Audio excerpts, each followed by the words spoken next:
कृपा करके बतलाओ महाराज। तीसरा प्रश्न है, भगवान सर्व समर्थ हैं, कर्तुम न कर्तुम अन्यथा अकर्तुम। भगवान सर्व समर्थ हैं, सर्व समर्थ होते हुए भी परमात्मा अवतार क्यों लेते हैं।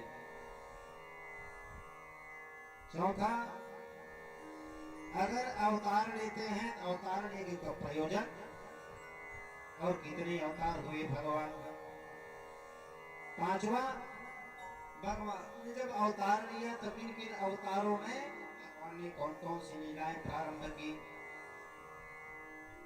छठा, भगवान जब इस धराधाम को छोड़ करके धर्म की स्थापना के साथ धर्म की स्थापना करके जब जाते हैं, विद्या संवरण करके जाते हैं, तो धर्मम कम शरणम गतः।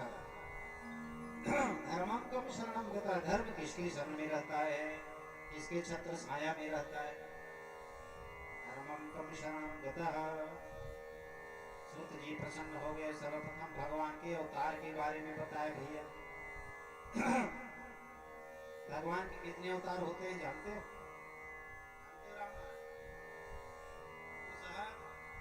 24 अवतार,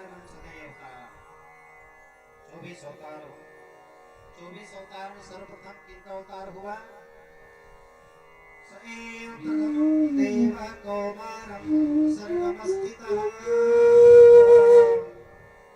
चचार दुष्टरं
ब्रह्मचारी के बाद दूसरा अवतार होता है शौकर वपुः, सुअर के अवतार। सुअर क्या है?